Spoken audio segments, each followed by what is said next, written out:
Comienza un nuevo ciclo, la democracia en peligro y nosotros creemos que la clase política no está a la altura. Así que creamos este podcast para poder hablar sobre la política nacional e internacional. Bienvenidos a La Olla. Mi nombre es Ariel Flores y el día de hoy y todos los capítulos ahora en adelante, espero, me va a acompañar Bárbara Pérez. ¿Cómo estás, Bárbara? Oye, eso te iba a decir, ¿cómo que el día de hoy? Sí. ¿Me estás echando ya? El primer capítulo ya estamos poniendo dudas, pero no. De ahora en adelante me vas a acompañar a conversar sobre política nacional e internacional respecto a todo lo que haya sucediendo, que sobre todo en los últimos tiempos ha pasado harta cosa. Ha pasado harta cosa. Yo encuentro que es curioso, normalmente los meses de verano era como esta idea de no pasa nada, sobre todo por ejemplo febrero, y siento que los últimos 2 años casi que ha sido el mes que más cosas pasan. No, enero, febrero así en llamas. Yo creo que los últimos 4 años, sin querer a Gabriel Boric, pero bueno, del estallido social en realidad, como que ya llevamos ya prácticamente 6 años de no parar. Pero ¿sabes qué? Yo siento que el último febrero tranqui fue el del 2020. Porque Sí. como que todo lo que tenía que ver como con la convención, el plebiscito, se cerró un poco antes. El acuerdo fue en noviembre, las cosas se empezaron a votar en diciembre, y como que febrero tuvo estas vacaciones parlamentarias que tiene normalmente.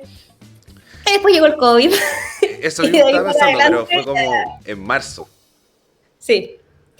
De hecho, yo me acuerdo, todos nos acordábamos dónde estamos ese día que nos llegó el mensaje de no hay clases, cuarentena. Y yo creo que desde ahí en adelante no hemos tenido tiempos de paz, en ningún sentido. No hemos tenido tiempos de paz. Y bueno, un poco venimos a hablar un poco de eso. El programa del día de hoy vamos a hablar sobre 2 temas. Que vamos primero a hablar sobre la posesión de poder de Nicolás Maduro y todo un poco lo que acompaña.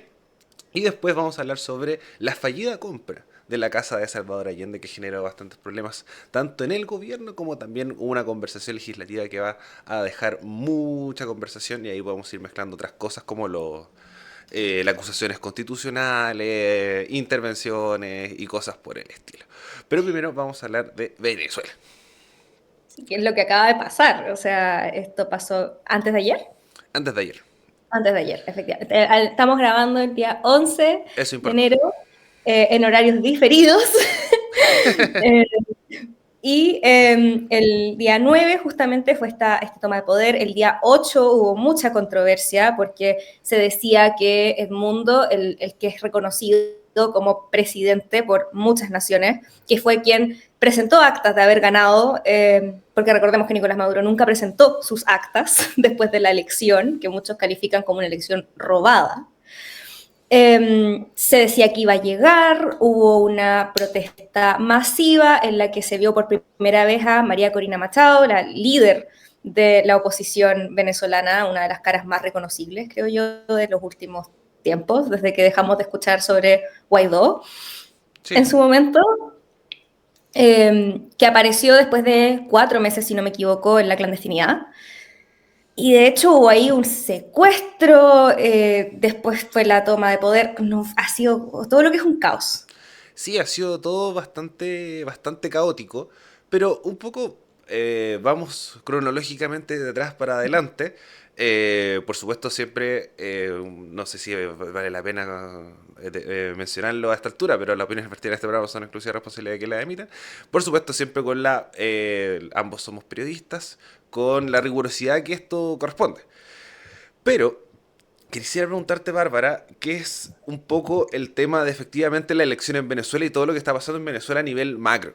Así Ujú. como en este sentido que ha sido de las grandes polémicas de los últimos años, por lo menos en América Latina. La posición de Venezuela, lo que conllevó un proceso migratorio muy fuerte que termina afectando prácticamente a toda América y muchas partes de Europa también, pero mucho más sobre todo en este sector, y que ha un poco generado y ha movido muchas cosas, todo lo que ha pasado sobre todo con Nicolás Maduro. Entonces me gustaría preguntarte por la situación en Venezuela, ¿qué opinas un poco sobre todo lo que está pasando en Venezuela? Primero, me equivoqué, la toma de poder fue ayer 10 de enero. El 9 de enero fueron estas protestas más masivas.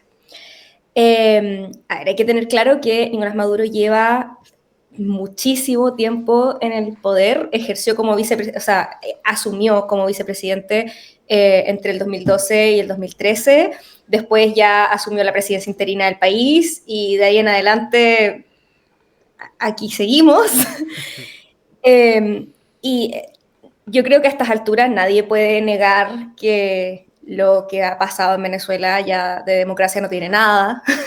Por más que hayan elecciones cada cierto tiempo, la oposición está básicamente prohibida, los candidatos cuando se van a postular terminan siendo bajados, declarados no aptos, etcétera, etcétera.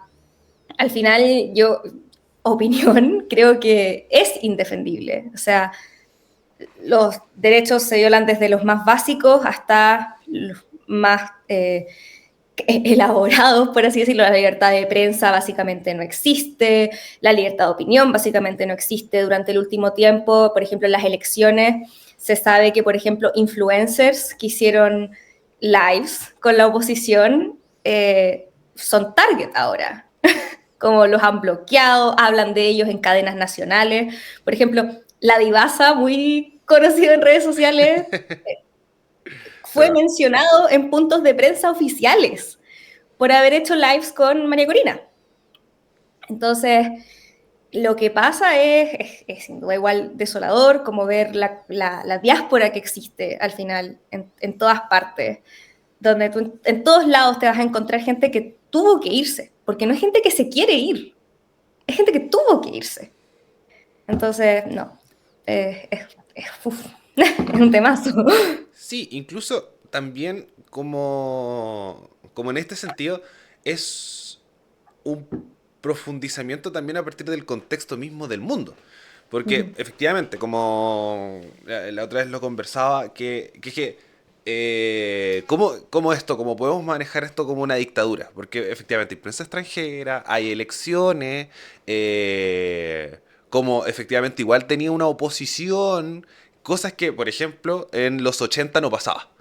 claro, Que un poco esa es la comparación, así como nosotros igual tenemos la dictadura latinoamericana militarizada, que es que el claro. golpe de Estado, bombazo, y ahí de ahí para adelante. Sí, es que creo que Muy... eso ha sido como igual un tema en general, que es que las distintas regiones del mundo al final entienden la democracia, por así decirlo, y cómo se rompe la democracia de una forma distinta. Y de hecho, se entienden los mismos bloques políticos de forma distinta. Tú no hablas de la izquierda en Europa del Este de la misma forma que hablas de la izquierda en Sudamérica, porque la izquierda sudamericana, exceptuando ejemplos, valga la redundancia, no tiene la misma connotación negativa que lo que es la izquierda por estos lados del mundo. ex Unión Soviética, que es un poco Claro, tema de Guerra Fría. Aquí no pasa lo mismo también, el tema de un poco claro. del Entonces, peso de la derecha como en las dictaduras latinoamericanas.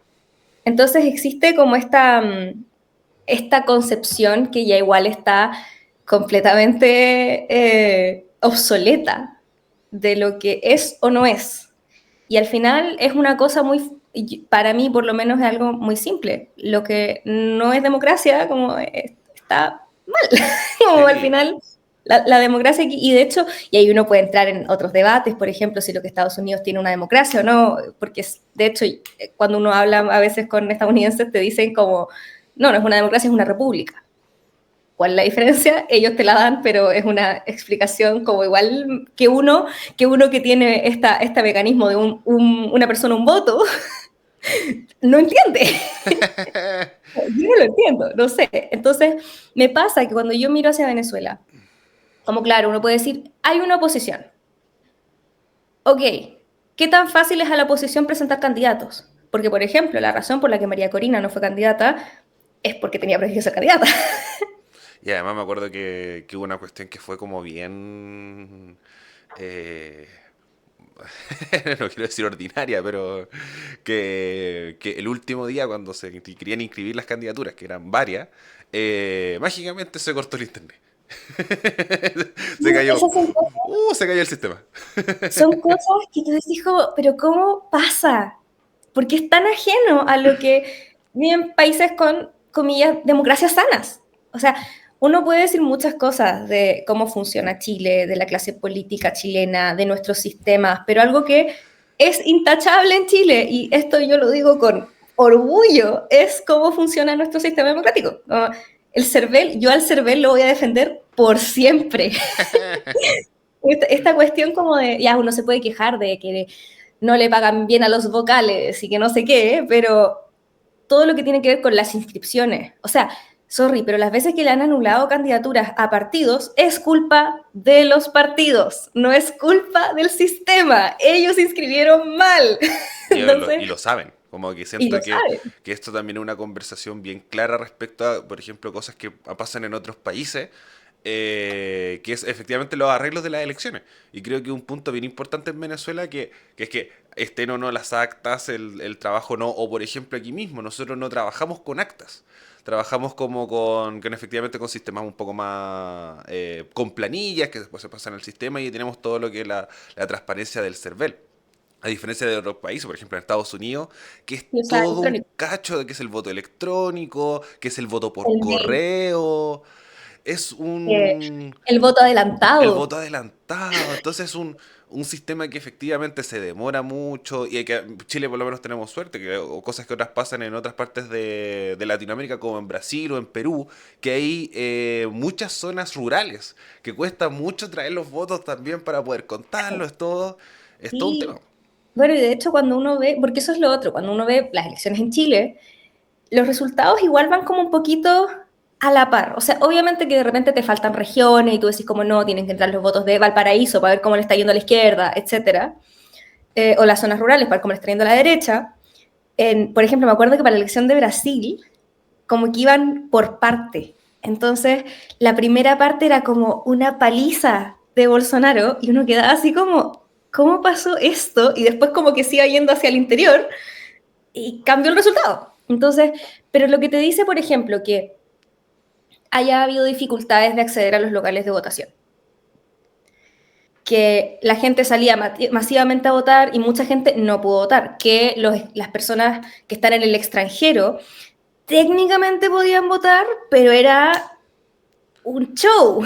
Porque pasa que además son personas que también tramitan ni siquiera tramitan como visas de trabajo, tramitan ciudadanía, tramitan, en este caso RUT, que es como, efectivamente, y eso hace que tú renuncies a tu nacionalidad de origen. Claro. Entonces entraba mucho en esta disyuntiva de decir como, no, yo soy venezolano, pero tú estás con carnet chileno, entonces eso hace que tú puedas votar por desborde o por o por ir a Hasler en Santiago Centro, para un poco manejar toda esta situación. Entonces como, Entonces, tenéis eso, como ya, todo el caos que fue votar. Después, toda la gente que tuvo que ir como de apoderado de mesa, que uno ve, por ejemplo, ser apoderado de mesa en Chile ahora es un trámite, perdón, o sea, sí, igual peleáis su par de votos, pero es un trámite, o sea, es una labor necesaria, pero pero no, es muy difícil, que, excepto en elecciones muy clave, como por ejemplo lo que pasó en Peñalolén con Concha, con que Concha la y... cantidad de votos fueron mínimos. Yo creo que ahí un apoderado obviamente te puede hacer la diferencia. Pero por ejemplo en Chile ya está la idea de que un apoderado puede llegar a la hora del conteo. Normalmente los partidos piden que lleguen antes, pero tú puedes llegar a la hora del conteo y acá los apoderados, las figuras, no sé cómo les habrán dicho, eh, tenían que pelearla para estar todo el día, ir haciendo conteos paralelos, ir haciendo las actas y eso no te habla de una democracia sana. Y si no es una democracia sana, de ahí para abajo las cosas empiezan a incumplir. El hecho de que existan centros de detenciones clandestinas, de que te puedan llevar detenidos sin decirte los cargos, de que al final te blanqueen un poco la situación diciendo como no hay hambre, no hay apagones, no, hay acceso a la salud. Cuando la evidencia, los informes internacionales, los observadores activos te dicen todo lo contrario. Entonces, el hecho de que tanta gente se haya tenido que ir y llegar a otros países donde tampoco es, uno no se va por gusto en esas circunstancias. Entonces, llegar a otros países donde las cosas tampoco están fáciles, porque Latinoamérica tampoco es un lugar fácil en general. Como Chile debe ser el que la tiene más fácil, Sí. junto con Brasil y quizás Uruguay, que a la gente siempre se le olvida Uruguay, pero aguante Uruguay. Aguante Uruguay. Entonces, no es fácil. Y no sé, me pasa que seguir defendiendo ya a estas alturas, o sea, y de hecho, ya que hablamos de clases políticas que no están a la altura, las declaraciones de la doctora Carmona. Es que Porque ahí yo encuentro que también es como también se va manejando la situación en los países en general. Por ejemplo, creo que ya a esta altura tenemos que, por ejemplo, ahí tenía sus personas que lo bancaban, por ejemplo, a nivel presidencial Petro, AMLO en México, ahora Sheinbaum, pero que ya cada vez a esta altura decir, no, así como, no vamos a mandar un embajador para allá, no, esto se está complicando cada vez más. Petro decía, si a nosotros nos soliciten intervenir, vamos a intervenir. Cosas que ya cada vez se va notando un poco esto. Y creo que es también en relación a cómo también se ha manejado desde la oposición. Sigue siendo una oposición bien extraña. Unas formas de manejo que no todo el mundo un poco entiende, decir cómo, por qué estas personas están un poco abordando la situación. Marina Corina Machado tiene bastantes dejos bastante populistas y es un personaje que da harto para analizar. Pero, de nuevo, es lo que hay también, eso, como... eso es lo que pasa. Como yo no sé, no puedo tampoco hablar por la ciudadanía venezolana. No, por supuesto. Eh, pero claro, como también hay que entrar en un tema de opciones, que esto también pasa en todas partes. O sea, Sí, la diferencia es que esto es más pronunciado porque aquí estamos hablando de un régimen dictatorial. Pero en todas partes uno termina bancándose al mal menor. Somos sí. todas las personas que hemos tenido el orgullo de votar por gente que queremos votar, de votar por las opciones que queremos votar, sin decir como, ya, pucha, No quiero anular. será. Eso. No quiero anular, Entonces, pero... no, yo soy anti-nulo. Lo dejo. Eso, como... Yo soy anti-nulo. Entonces, eso me pasa, que como claro, uno puede decir que es un personaje que cae en el populismo, que francamente, ¿qué líder latinoamericano no tiene siquiera un poquito de populista? Mira, yo, como hablábamos antes, las democracias uruguayas, creo que ahí donde creo que va a Ya, haber una sí. excepción. Es que por eso, Pero es Uruguay una es super como, excepción. Eh, Uruguay es una isla. Incluso, por ejemplo, Gabriel Boric, yo creo que sin caer en el populismo extremo, igual tiene sus cosas, porque siento que ya es algo propio de, ni siquiera solo de Latinoamérica, de los liderazgos actuales. Como que no, no he visto, quizás tengo que investigar un poco cómo funcionan los liderazgos en el lugar del mundo en el que estoy viviendo. No sé cómo será por acá. es que pasa que también, a diferencia de la democracia europea, nosotros somos países presidencialistas. Eso, Muy exacto. presidencialista y la idea del presidente, de como señor presidente haga algo, está muy grabada, po. Entonces, como Sí. hay liderazgos menores, pero no es la misma figura del presidente. Sí, pero no sé, yo creo que a estas alturas, insisto, como seguir defendiendo, y me da una pena que siendo 2025 como que haya que seguir haciendo este análisis y no hacer este análisis en pasado, como no mirar hacia atrás, como tener que estarlo mirando ahora, como ver en Twitter que es tendencia, ver que hay redes sociales que fueron completamente bloqueadas en un país, eso es un atentado contra la libertad de expresión, o sea, está aislando. Entonces, y me llega a dar un poquito de vergüenza de repente que haya gente que no lo defiende, pero no lo condena. Siento que hay cosas en las que no se puede hacer eso. Sobre todo cuando no tienes tanto que perder. O sea, entonces, si sale el presidente, no solo del país, sino también es el líder de tu coalición a estas alturas, a decir, soy una persona de izquierda y desde la izquierda política les digo, el gobierno de Nicolás Maduro es una dictadura, Gabriel Boric, salir como el presidente, o sea, secretario general de ¿El uno de los partidos presidente? más grandes, el presidente, sí, Sí, el es de uno presidente de ya. los presidentes, sí, de uno de los sí, presidente, de uno de los partidos más grandes de la coalición de gobierno, si es que no el más grande, no en términos de representación, en términos de militantes, si no me equivoco, o puede que el Frente Amplio los haya pasado después de la fusión, es algo que hay que ver, pero que salga a decir como tenemos una mirada distinta en hartos temas y no me voy a pronunciar respecto a esto, va a venir el día, pero no tengo ningún apuro. No, no da. Bueno, para ir ya un poco cerrando este tema, lo que está pasando en Venezuela ahora. Tenemos que González, el programado un poco presidente, el presidente electo, por los diferentes, por diferentes tanto países como también en este sentido personajes políticos, por ejemplo, acá en Chile se habla mucho sobre todo de la derecha chilena, en Estados Unidos. Iba a ir a tomar un poco el poder, no se terminó siendo así y Nicolás Maduro un poco termina asumiendo este cargo, lo que ha aumentado un poco las protestas, tanto en Venezuela como en diferentes partes del mundo. Por ejemplo, acá en Santiago se realizó una concentración y se realizaron varias concentraciones en el sector del centro, ahí en el Paseo Bú, en el Parque Almagro. Y para ir un poco, de nuevo, cerrando este tema, ¿cómo abordamos esto para adelante?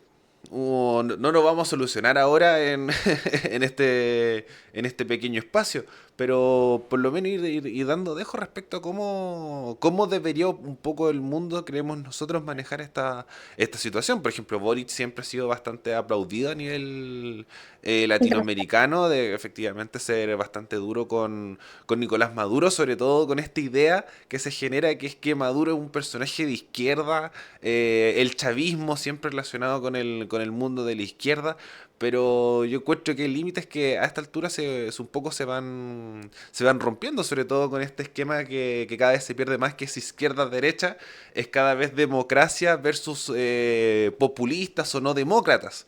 Un poco estamos manejando ya este clivaje más que izquierda-derecha, entonces ¿cómo arreglamos el rancho, pues, amiga? Sí, yo creo que obviamente es algo que al final es la gente con poder la que tiene que hacer las cosas. Ese es el problema al final, como en todo, que hay que esperar que otras personas que no son uno hagan cosas. Porque incluso cuando obviamente las masas pueden presionar, es muy difícil lo que las masas pueden hacer, por ejemplo, frente a lo que es un gobierno que está respaldado por las Fuerzas Armadas, que tiene capturado el poder político, que nadie puede intervenir porque de hecho no es algo que la comunidad internacional normalmente haga, como meterse en los conflictos internos de un país, como igual esa es una línea bien delicada, lo que es el derecho internacional. Pero yo creo que obviamente hay distintas veredas en las que se contribuye de distintas formas. Creo que por lo menos desde la comunicacional es dejar de ignorarlo. Siento que Venezuela, Nicaragua, son cosas que normalmente que hablamos como pasó esto y ya. Se deja piola hasta que pase algo grande de nuevo.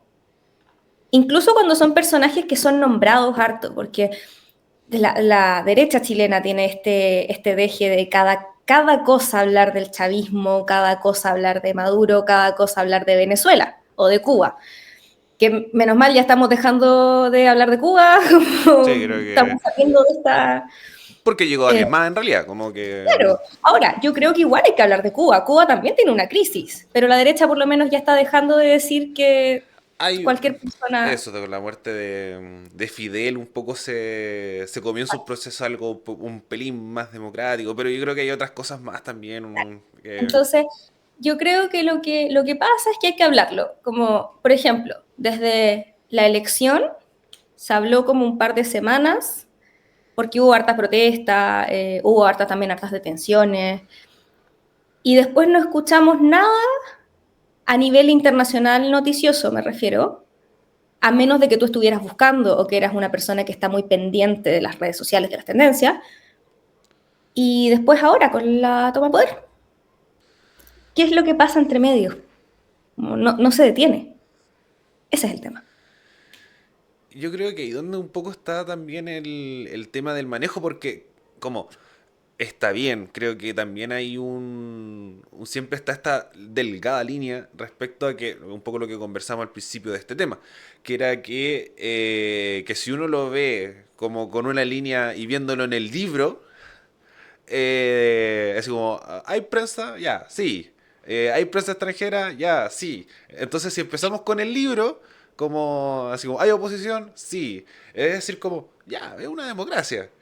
Pero democracia que efectivamente todos dudamos. Organismos internacionales dudan. Entonces, ¿en qué momento intervenimos? ¿Cómo intervenimos?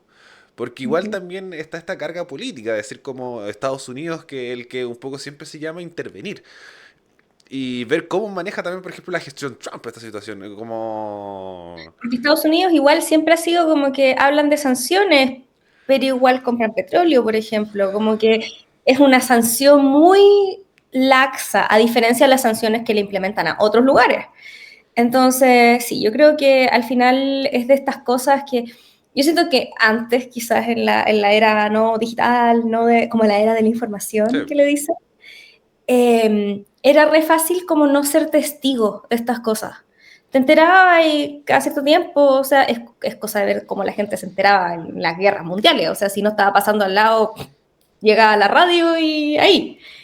Pero ahora como que estamos constantemente viendo estas cosas, no solo en Venezuela, como también hubo hace poco hartas protestas en Perú, cosas que quizás no nos hubiéramos enterado si no fuera porque la gente que protesta lo está subiendo a todas partes, que también pasó con el estallido chileno. El estallido chileno se hipermasificó, llegó a todos lados y creo que esa es la sensación que de repente da como un poquito de como hasta de desesperanza, que tú decís como estoy viendo todo esto, pero ¿qué se puede hacer? Porque sí. efectivamente hay un libro que dice, hay un set de reglas que dice esto, esto, esto. Y también este otro set de reglas que dice qué puede hacer la comunidad internacional, que últimamente, como alguna crítica que se le ha hecho, es que están de adorno en conflictos actuales, no solo lo que pasa en Venezuela, también lo que está pasando en Gaza. Es una cuestión que se ha hablado de que la comunidad internacional está de adorno, pero hay que entender también cuáles son las reglas que hay. Y obvio, ahí uno puede entrar a discutir. ¿Se tienen que cambiar esas reglas? Eso. Pero Y además como cuando se empieza sobre todo un poco a conversar respecto a un ambiente sano, porque ya el tema de la migración ya conflictúa a los otros países. Y ya es un tema. Un poco lo que hablábamos al principio, tener efectivamente problemas de migración, sobre todo en este caso venezolana, genera conflicto en los países y genera conversación. Y los candidatos presidenciales empiezan a mencionar. Evelyn Matei decía, coloquemos zonas dinamitadas en la frontera. Trump, el tema del muro. En Chile también, José Antonio Gassman planteando esta idea de la zanja del muro. la Entonces, zanja. la zanja y el muro. Entonces, como que se empieza un poco a conflictuar.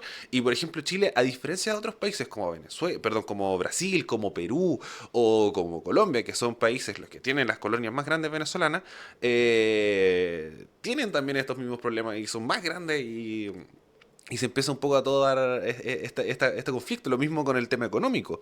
El tema de mismos tratados internacionales de economía, la devaluación de la moneda venezolana afecta efectivamente a todo el cono. Entonces, como en ese sentido, ahí un poco donde uno empieza a decir, ya nada nos está afectando a nosotros. Que tener una dictadura cerca en un espacio que es efectivamente, a pesar de que no somos Europa, donde nos tomamos un tren y llegamos en 2 horas a otro país, sí estamos cerca y sí tenemos culturas muy parecidas. Y creo que eso es donde nos terminamos un poco conflictuando. Sí, no, es un tema y hay que seguir viendo ahí cómo se va desarrollando, pero ojalá en vez de, como algo que yo esperaría es que en vez de que nos enfrascáramos en estas discusiones donde todo es como un todo nada, así ya pongamos, dinamitemos la frontera, fuera como, pensemos un poco más qué es lo que causa. Siento que todo es tan reaccionario, todo es súper reaccionario, Sí, siempre. Y hay que empezar como a extraer. Entonces, habrá que ver. habrá que ver.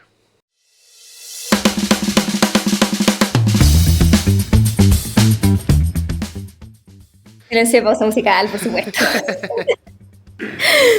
Bueno, pero eso pasa en Venezuela, que obviamente marca la pauta también en Chile, justamente por la gran migración que hay, y marca la pauta en otras partes también. Pero en Chile también hay otras cosas que marcan la pauta. Estamos con otras cosas que marcan la pauta, como es la fallida compra de la casa de Salvador Allende. Tenemos que se inició un proceso de compra de 2 inmuebles de expresidentes. Uno que Era resultó, Allende y Elwin, ¿cierto? que es la casa de Patricio Elwin, ubicada en el sector de Arturo Medina. Y también la casa de Guardia Vieja 392, ambos para poder transformarse en un museo sobre la presidencia. Cosas que ya pasan, por ejemplo, en la casa de Eduardo Frei Montalva, que es una casa museo.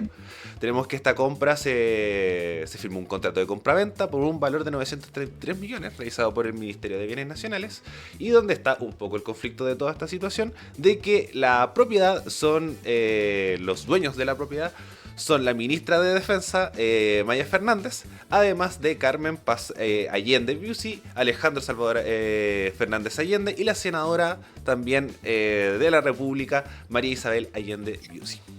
Que es la familia. Que es la Hija, familia de nieto, Salvador, que un claro. poco se está manejando esto. Tenemos que esto infringe efectivamente una conversación que infringe la Constitución, debido a que la Constitución de 1980 señala que durante el ejercicio de su cargo los ministros estarían sujetos a la prohibición de celebrar o caucionar los contratos con el Estado. Y aquí es donde está el problema, donde efectivamente ya voló una cabeza, que es la de la ex ministra de Bienes Nacionales, Marcela Sandoval, y después tenemos que también se inicia todo un proceso porque diferentes sectores de la oposición hablan de acusaciones constitucionales, de pasar a Contraloría, incluso una denuncia en Fiscalía que ya fue tomada durante esta semana para un poco iniciar la investigación respecto al tema de este manejo, donde ya la casa no se va a comprar, ya se anunció que no se va a comprar la casa, pero políticamente generó mucho, pero mucho revuelo. Bárbara. Sí, y en general, legalmente también, o sea, la fiscalía va a indagar si es que hay una denuncia al fraude al fisco. O sea, se generó algo grande y siento que esto es una tendencia de este gobierno, algo que podría no ser enorme, se transforma en esto. Un salpicón de verdad gigante. Como que cuando ahí donde empieza un poco la conversación, porque desde ahí donde empiezan a salir otros nombres que han salido bastante en otras cosas, como el caso de Miguel Crispi, que efectivamente la asesoría de un poco estos puntos, y además sobre todo con ministerios bastante menores, como el Ministerio de Bienes Nacionales. Uno dice como, ¿qué va a pasar con el Ministerio de Bienes Nacionales? ¡Boom! Es una cosa muy, claro, es como esto tú lo veías en el gobierno anterior y, o sea, cuando hablábamos del Ministerio de Bienes Nacionales, era un ministerio que tú decías ahí como, o sea, hay algunos otros ministerios de los que no hablábamos y deberíamos haber hablado, por ejemplo, el Ministerio de la Mujer, que ahí sale como la figura de la not ministra que se hablaba en el periodo anterior. Pero ahí había un dejo ideológico también, como un tema Claro, de agenda. pero bienes nacionales es una cuestión que es técnica, que debería funcionar, que no debería tener estas trabas. Entra así Y las como tiene. con Y aquí, agricultura, energía, como claro, transporte, son cosas que transporte. tú eliges, como se supone, que eliges a alguien que es bueno en esto, entonces no te da problema. Por ejemplo, el ministro de Transporte, Juan Carlos Es, Muñoz, funciona. hace su pega, Hace su pega y avanza. anda en micro, sube sus fotos en bicicleta. El transporte efectivamente ha tenido ahí sus proyectos. Por ejemplo, en mi país, Chillán, ya se paga con tarjetita el transporte, ya no te dan ese boleto que te dieron a ti en el Rápidos cuando me fuiste a ver hace años atrás. Entonces, hace su pega. Los trenes, estamos bien. Pero vienen nacionales. Entonces, ¿cómo, cómo tenemos estos problemas? Y además es algo que uno dice, igual es evitable. Absolutamente. Creo yo, como quizás estoy equivocada y en verdad esto no era tan evitable, Es que pero según yo, es una cosa de que creo que es un poco lo que le ha pasado al gobierno, porque, de nuevo, si uno lo ve desde una perspectiva lejana, cuando ocurrió esto, cuando yo leí la noticia, fue como, bien, bien, es decir, como son cosas necesarias, efectivamente, como Por supuesto, Salvador Allende tiene una carga bien fuerte, por supuesto. En el sentido de que genera mucha discrepancia por todo lo que un poco lo anteció en su contexto, que el presidente efectivamente antes de que le realizaron un golpe de Estado. Pero al mismo tiempo el primer presidente socialista escogido democráticamente. Entonces, pero Claro, hablaba de que Allende era intervencionista y que si es que la, no, la importancia es innegable, absolutamente. efectivamente, la casa debería ser una casa museo. Y yo estoy 100% de acuerdo con eso. Pero el tema es, ¿Tenías que hacerlo ahora? ¿tenías que hacerlo ahora? ¿Tenías que hacerlo así? Y también a mí me pasa, esto es algo que hablábamos con mi señora madre, que ella también siempre fuente de sabiduría. Me decía como, pero la familia, que además también es una familia que es como de cultura y de democracia y de historia, jamás han pensado en donarla. Y a mí igual, yo pensé, oye, y no digo como que estén obligados, pero es como, si en verdad es así de importante hacerlo ahora, Y lo otro que es también tema, que es efectivamente el precio. Y creo sí, que también es un tema que empezó como un poco a salir, que era efectivamente esto de venderlo a precio prácticamente fuera de mercado. Creo que una conversación que también influyó en el sentido de decir, porque ahí partió un poco también todo, así como gastaste de verdad casi 1.000 millones un poco en esta casa, es necesario gastarse 1.000 millones. Por supuesto los ministerios tienen su presupuesto y todo, pero creo que también se inicia esta conversación respecto a eso y también cómo lo maneja el Estado mismo. Porque, por ejemplo, hay otras fundaciones, porque tenemos la Fundación Salvador Allende, tenemos el Museo de la Memoria, como espacios de memoria y de recuerdo, o la misma familia. La misma ujú. familia de cómo tú manejas ahí respecto a la memoria en este caso, el expresidente Salvador Allende. Entonces ahí donde un poco empiezan a surgir toda esta conversación y al mismo tiempo que pasa con esto, que el gobierno no está para tirar cohetes, no está para darse estos lujitos, por así decirlo. Eso mismo, porque a mí me pasó cuando estaba siguiendo, antes de que desistieran de la compra, la ministra vocera, Aisha Echeverry, dijo que hacer un negocio con personas que ocupan cargos públicos, se estaban haciendo todos los análisis legales para que se hiciera de la forma correcta. ¿Por qué se estaban haciendo los análisis legales después de que ya se había El dicho contrato que estaba íbamos a firmado. como, ese es el tema. Ahora, obviamente, probablemente se hicieron análisis legales, solo que no se hicieron los suficientes. Eso es lo que yo creo que pasó. Como no, Es que... tampoco yo les voy a dar ah, el beneficio de la duda. No creo que hayan dicho a tontas y a locas hacer esto, pero creo que faltó. Creo que quizás hubo esta idea de hacer esto, que es un gesto súper importante, y estoy 100% de acuerdo. Y en ese impulso faltó darle su vuelta. es que no, yo voy a ser más duro. Yo voy a ser más duro. Porque pasa que es una weá de que efectivamente veía a tu compañera de trabajo, la que trabaja 2 cuadras más allá, ¿cachai?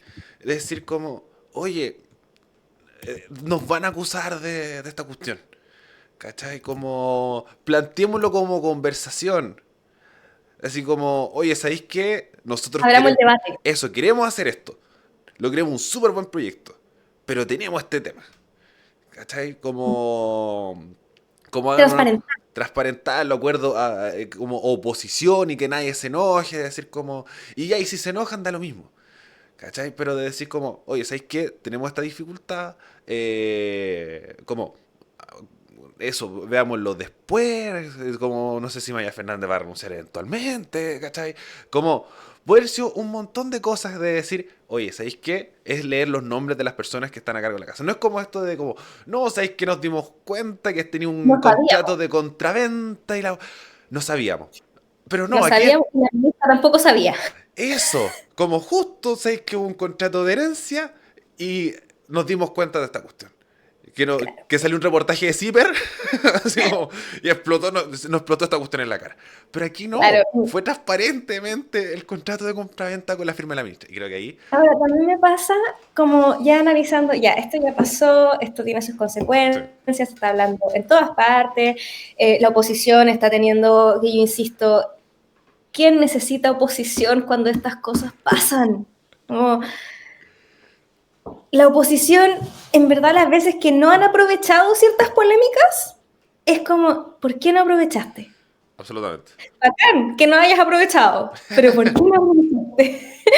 Porque ha sido muy así, y creo que mucho también tiene que ver con situaciones igual ajenas, como no tanto que la experiencia que aquí que allá, sino con que han pasado cosas, como que escapan de un manejo político, que escapan de un gobierno de turno. Pero ya, esto ya pasó, se está hablando en el Congreso, la oposición está yendo a hablar a todos los programas sobre esto, y se habla de acusaciones constitucionales. Ole. Basta de acusaciones constitucionales, no solo contra este gobierno, el gobierno anterior lo mismo, muchas acusaciones constitucionales. Habían algunas que eran completamente justificadas, que de hecho, por ejemplo, la acusación constitucional al exministro Chadwick fue una acusación que tuvo un respaldo no menor, que tuvo un fundamento, pero también hubo algunas que uno decía, ¿ya? ¿Por qué? Y eso también me pasa ahora, y que de hecho, y esto viene pasando de hace años, o sea, a la misma Yasna Proboste la sacaron por una acusación constitucional que también uno podría argumentar que, ok, Ah, pero siento que a mí me pasa algo, yo tengo un tema con la consecuencia, y esto es algo que yo le critico al gobierno, al oficialismo, como a la oposición, que es esta cuestión de decir algo y después cuando ya no me conviene, hago lo contrario. Y esta oposición, mientras era oficialismo, incluso cuando empezaron a hacer oposición, estaban full que las acusaciones constitucionales innecesarias, que aquí, que allá, que nosotros no vamos a hacer lo mismo, que nosotros no vamos a hacer esa oposición. ¿Y cuántas acusaciones llevamos ya? harta. Entre acusaciones, interpelaciones, no olvidar, yo no olvido ese papelón que hubo interpelando a la ministra Toá, que fue papelón. Es que ese también es el otro tema, eh, como también es efectivamente como ya, es una facultad, está en la Constitución, todo el Es una derecho de poder herramienta, hacerlo. Es es una una herramienta. herramienta que tiene que usarse cuando efectivamente hay fundamento. Y yo creo que todo puede ser fundamentable. Ojo, como al final los fundamentos también son algo subjetivo, si bien existe una lista y todo, tú, a ver, esto igual puede ser vender humo. Como todo lo que tiene que ver con lo legal, muchas veces si tienes un caso es saber hacerla. Pero también de repente uno dice, efectivamente, ¿vale la pena hacer esto? ¿Y por qué estoy haciendo esto? Como, porque es distinto, por ejemplo, yo soy crítica de una acusación constitucional que hubo en el gobierno anterior contra el ministro de Educación en plena pandemia. ¿Era necesaria? No. No. Respuesta corta, no. Entonces, es una herramienta que también gasta recursos, gasta tiempo, gasta energías. Es que eso, es buscar hacer las cosas bien. Creo que ese es también un poco el tema, buscar hacer las cosas bien. Porque un poco a lo que iba antes, que efectivamente es una herramienta, es una facultad, está en la Constitución, pero también es un poco para ti mismo, como porque son aspectos políticos. Es un manejo político. ¿Te conviene? ¿Has ganado algo con alguna con acusación constitucional? Porque, por ejemplo, en ese sentido, la oposición anterior le ayudó, ¿cachai? Así como esta épica de Jackson llegando, como el Naranjo hablando horas por la weá, como te dio una Gran épica, momento. te dio una épica y por lo menos tú como discurso, efectivamente, te dio un espacio para decir como, ya, estos weones están comprometidos con la weá. Y la acusación, la que fue exitosa, la de La Chadwick, de Chadwick. esa fue una acusación, porque la de las 14 horas fue la de Piñera, que también uno ahí puede entrar a una argumentación de había que hacerla o no había que hacerla, etcétera, etcétera. Pero, por ejemplo, a mí me pasa con esto, con la oposición actual. No han ganado Nada, ninguna, han perdido. ninguna. O sea, de ninguna he salido bien parado. Hasta algunas que yo siento que tenían más fácil ganar. Por ejemplo, la de ministro de Educación. Esto sin ser, comillas, opositora a Marco Antonio Ávila, creer que hizo o no hizo algo mal. Quizás no, quizás sí. El tema es que era ganable. Era súper ganable porque al ministro lo tenían entre ceja y ceja desde el momento en el que asumió. Entonces, estaba listo y la perdieron. Entonces, piensa, ya, si está bien que sea un año presidencial, este año es primaria, y después hay elecciones, como es un año duro, venís saliendo de las municipales, que todavía está este debate, quién salió ganando, quién salió perdiendo, porque claro, la comparación anterior fue cuando se votaron también los convencionales, estábamos en un momento donde estaba la fuerza como izquierda independiente que estaba marcando la pauta, pero ahora si es que ven los números no fue tan así, volvimos como a prepandemia. Es un debate. Está en este año donde igual tus candidatos, si bien siguen liderando en las encuestas, también están teniendo momentos de bajas. También Y, están teniendo momentos y erráticos. además es un factor importante, sin ninguna competencia, que creo que es un Exacto. factor así bien importante. Un super factor. O sea, no hay nadie haciendo la pelea. Y aún así, algunos de los candidatos están empezando a guatear, como se diría así en lenguaje coloquial. Entonces, resulta que está ahí en esa y piensa, ¿me sirve hacer una acusación constitucional contra quién? ¿Bienes nacionales? ¿Hacer una acusación constitucional contra bienes nacionales? ¿Contra la ministra Fernández? Es contra la ministra Fernández. Claro, ¿ganas una acusación contra la ministra Fernández? Y, y bueno, ¿Qué ahora, sacas? y además ¿Qué sacas? es un tema de que pasa que también, no sé si va asidero el tema de efectivamente una acusación constitucional, porque la acusación constitucional es abandono de deberes o efectivamente como incumplirla, entonces por eso ahora están yendo al Tribunal Constitucional. Entonces la vuelta Claro, es pero por otro lado, pero también la es van a acusar rarísimo. constitucionalmente, entonces Es un, rarísimo. un Entonces, desorden. al final, siento que igual se disparan en los pies. Y no deberían, como de hecho creo que todas las personas, así, transparentando, creo que todas las personas que nos identificamos con una izquierda política, vivimos como un poquito en la constante desesperanza, ya con ver un poco las encuestas y ver también como los discursos que se esparcen en redes sociales, ver que al final están corriendo solos, efectivamente, lo que es trágico. Trágico para cualquier democracia que un sector corra solo. Como, No siento que sé.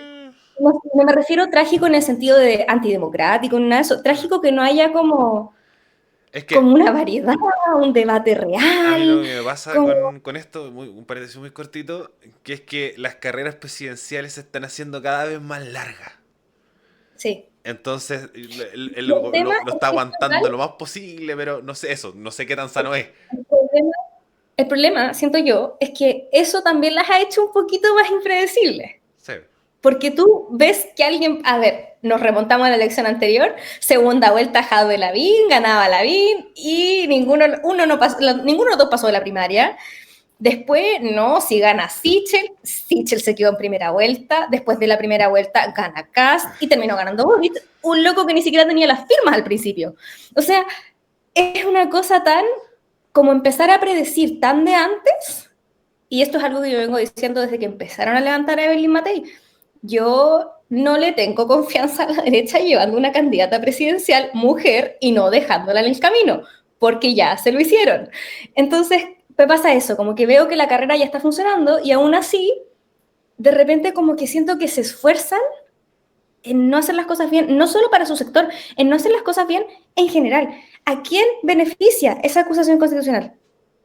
Beneficia, ni siquiera estoy hablando de los sectores políticos, beneficia como a alguien, cambia la vida de alguien, cambia el programa, cambia los proyectos que se están haciendo, Porque, por ejemplo, sacar al ministro de Educación, claro, tenía un impacto en cómo él estaba llevando las cosas en el ministerio. Que eso obviamente te cambia algo, pero ¿qué ha hecho Maya Fernández en el Ministerio de Defensa que haya que cambiar? Es que yo encuentro que ahí donde también, y un poco donde va la conversa, en el sentido de qué buscas tú también como oposición al momento de realizar algo. Por Uh -huh. ejemplo, que es una discusión que lo más probable es que conversemos el próximo capítulo, o ahí lo vamos un poco manejando, dependiendo cómo lo vayan viendo ellos, que es la reforma de pensiones. Uh De -huh. que efectivamente como es una discusión bien política, muchas veces, de decir como partió como una discusión política en el sentido de ahorro individual versus ahorro colectivo, que es una conversación ideológica que está bien. Que ahí es un poco en el sentido de decir como yo voté por alguien de derecha porque apela al individuo o voto por alguien de izquierda porque apela mucho más al colectivo. Uh Bien. -huh. Pero después entramos con esta cuestión de efectivamente como no, porque lo dijo el gobierno y si lo dice el gobierno es mal. Ahí es donde entramos el problema. Ahí es donde entramos con conflicto y entramos con efectivamente de decir como maneja también el tema de la seguridad. Que es como, no es que el gobierno no ha hecho nada por seguridad. No, sí ha hecho. Y creo que donde está de decir como no tiene nada de malo decir que el otro hace las cosas bien. En el sentido de Es decir que eso, como... ese es el tema. Siento que ya estamos en un punto en el que ya no se hacen las cosas tampoco porque es lo que uno cree, es por cómo le pega al otro. Eh, Y eso lo encuentro tan escolar en el peor sentido de la palabra. Como, es una cuestión que tú decís, se supone que la gente que se dedica a la política, y es una visión súper idealista la que me voy a pegar, pero se supone que si tú eliges hacer esa carrera también tiene que ver con servicio público. Como, porque de hecho mucha gente que se dedica a la política no se llena los bolsillos con la política, muchos de la gente que trabaja como en los equipos, por ejemplo, mucha gente es voluntaria, mucha gente no gana, pero deciden hacer política porque se supone que es lo que te importa. Cuando tú ves que la gente por la que tú votaste, que es por la que tú votaste porque te dijeron que ellos se preocupaban por ti, que iban a hacer esto y lo otro, están preocupados de repente, por ejemplo, no sé si te acordáis de este momento terrible en el Congreso donde estaba muy de moda llevar utilería. uf. Entonces, cumplió un año en el gobierno, le llevaban una torta que tenía un mensaje como casi que un año de decadencia, o cuando Chaguán llevó la guitarra, porque otra cosa es con guitarra, el cherry, como, y tú ves eso, o sea, yo insisto, me siento una afortunada, siento que la gente por la que he votado, contando, exceptuando unos deslices, no he dicho como, ¿por qué? Pero yo, si yo viera que la persona por la que yo voté está más preocupada, por ejemplo, de estas peleas como, no, yo no le voy a decir presidenta a la presidenta de la Cámara, le voy a decir presidente porque esa es la palabra. ¿Cómo esas son tus preocupaciones? ¿Cómo hacer acusaciones constitucionales que le quitan tiempo a legislar va a ser tu preocupación? Como yo entiendo, si es que un ministro efectivamente falta a la Constitución, hay que acusarlo constitucionalmente. O sea, no es solo una herramienta, es un deber, como igual está dentro de tu rol fiscalizador, porque el Congreso tiene que fiscalizar también en ese sentido.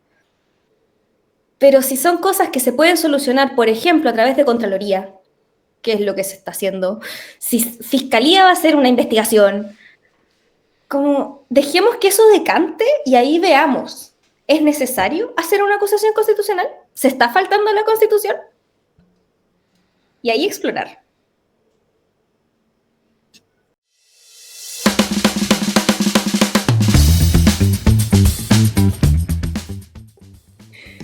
Bueno, para finalizar, ya estamos finalizando este primer capítulo de La Olla, este proceso inicial.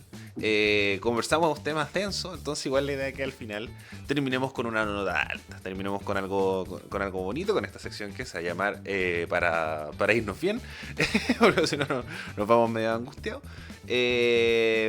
Usamos este espacio para dar buenas noticias, recomendaciones, algo que nos deje así yéndonos contentos para la casa, tanto a nosotros como para ustedes, nuestra querida audiencia en Spotify y en YouTube, de donde ustedes ya desde ya nos pueden estar siguiendo, dale me gusta y todas esas cosas.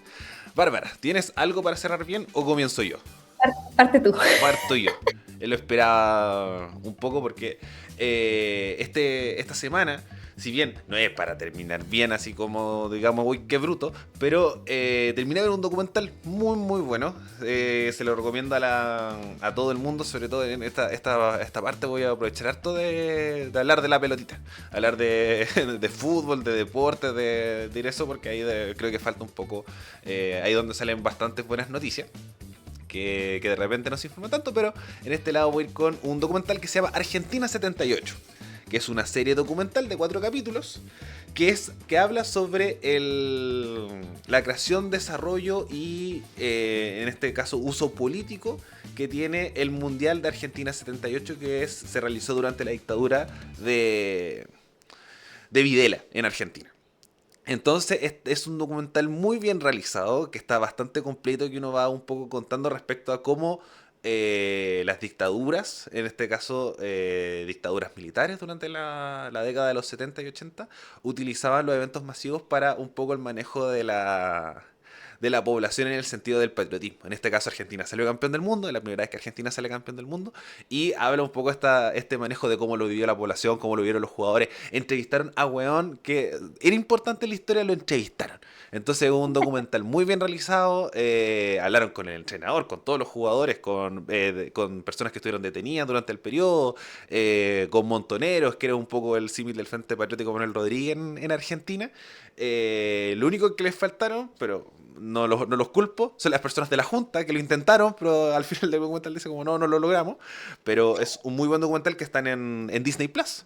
Es de 4 capítulos de 40 minutos, que está muy, pero muy bueno. Así que ahí está la recomendación hecha para que ustedes vayan a ver ese documental, y si les gustó, ahí me escriben y me dicen todo estaba bueno. O no, pero no creo, yo creo que les va a gustar. Yo tengo una película que no es nueva, o sea, es del año pasado, del 2024, que de hecho está ahora ahí en la temporada de premios y ha sido robada hasta ahora, sí, robada, lo digo tal cual, en los Globos de Oro, que es Challengers o Desafiantes. Yo creo que cualquiera que esté metido como en las redes, sobre todo que siga cosas como de Zendaya, o sea, Euphoria, Spider-Man, supo de esta película. Esta película es dirigida por Luca Guadagnino, que no sé, no tengo idea si estoy diciendo bien su nombre, si soy 100% honesta. Lo pueden conocer, sí, lo pueden conocer desde Call Me By Your Name, esta película que hizo bien famoso ahí a Timothée Chalamet. Timothée Chalamet. A Timothée Chalamet, exacto. Y esta película está protagonizada ahí por Zendaya, Mike Feist, que es un actor que tiene ahí sus inicios también en lo que es el teatro musical. De hecho, salió en West Side Story, la versión de Spielberg, hace un par de años. Y Josh O'Connor, que este año también tuvo un año súper grande, tuvo La Quimera, pero es más conocido por su rol de el rey, en ese momento príncipe Charles en The Crown, en la temporada donde era joven. Exacto, que siempre va a ser para mí un cast mal hecho porque es demasiado mino para ser Charles, y lo voy a decir de esa forma también. ¿De qué se trata esta película? Esta película es de tenis, sí, de tenis.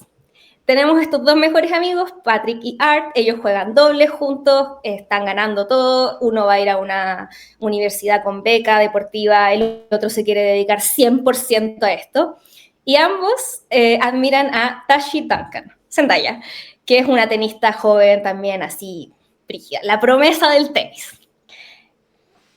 Después de una competencia, Patrick empieza a salir con ella, Art siempre estuvo enamorado de ella también, y ella tiene una lesión y deja de jugar al tenis. Esto no es spoiler porque es parte de la premisa. Entonces, termina de una u otra forma casándose con Art en vez de con Patrick, que era su pareja inicial, siendo su manager. Entonces tenemos todo este tema de que la película funciona como en actos, pero no como en actos, sino como en sets de tenis. Ese es como su ritmo. Entonces vamos viajando entre el 2006, el 2007, el 2008 y ahí hacia adelante.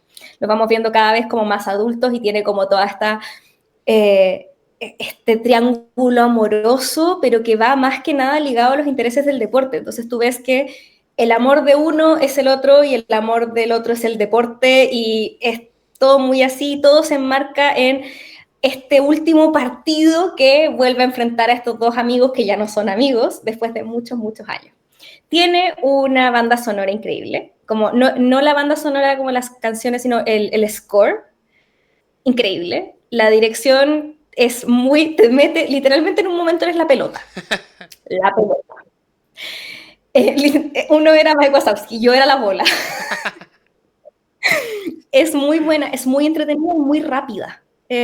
No se siente larga y hay momentos donde uno termina como en verdad en la esquina del asiento. Yo me acuerdo, yo la fui a ver con mi amiga Maite y ella que estaba como en un momento como adelante en el asiento, yo ya la había visto antes y se da vuelta y me dice como, dime qué pasa, como necesito saber qué pasa, porque uno está así como, yo siento que así se siente la gente que ve tenis viendo tenis.